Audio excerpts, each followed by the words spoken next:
Hello everyone. So in last class we have discussed about fundamental rights. So fundamental rights कहाँ से आए, कैसे आए, वहाँ तक हमने डिस्कस कर लिया था. And I told you about fundamental rights in part 3rd of the Indian Constitution from Article 12 to 35. Okay. So today we will discuss about Article 12. Article 12 हमें एक फंडामेंटल राइट्स कोई सा भी नहीं देता है. आर्टिकल 12 हमें ये डिफ़ाइन करता है कि what is state. Actually fundamental rights जो है हमें प्रोटेक्शन देते हैं फ्रॉम द स्टेट. ओके, तो ये जो प्रोटेक्शन है ये हमें जिससे मिल रही है, मतलब हमारे फंडामेंटल राइट्स हमारे पॉलिटिकल राइट्स हैं. ये जो राइट्स हैं हम किससे डिमांड कर रहे हैं, ऐसा कौन है जो इन राइट्स का ध्यान रखेगा, ऐसा कौन है. अगर हमारे राइट का हनन होता है, हम कोर्ट में जाते हैं उसके खिलाफ शिकायत करने, तो हम ये कंप्लेन किसके अगेंस्ट कर रहे हैं, कौन है जो हमारे राइट्स को वायलेट कर सकता है, तो वो है स्टेट.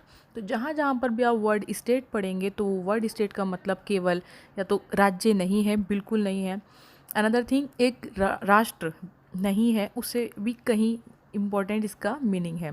तो आज हम पहले उस स्टेट का मीनिंग देखेंगे जो कानूनी भाषा में स्टेट आपको फंडामेंटल राइट्स में बार बार आपको नज़र आएगा.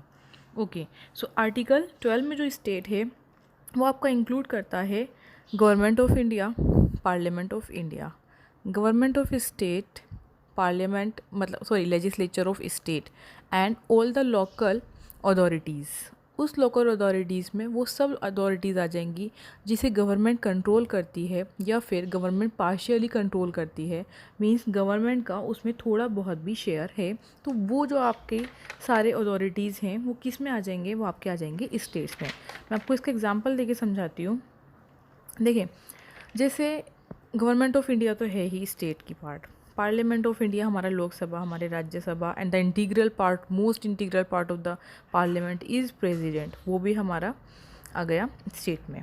ओके, देन हमारा गवर्नमेंट ऑफ स्टेट, ये जो हमारा स्टेट है गवर्नमेंट, वो भी आ गया. लेजिस्लेचर जो है स्टेट का वो भी आ गया इसमें.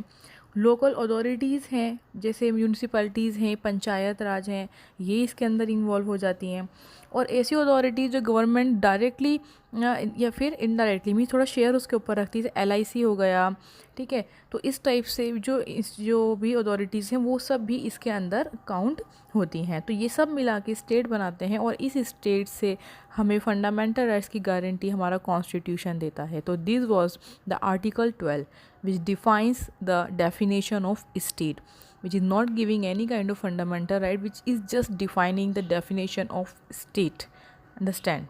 Okay, thank you, have a good day.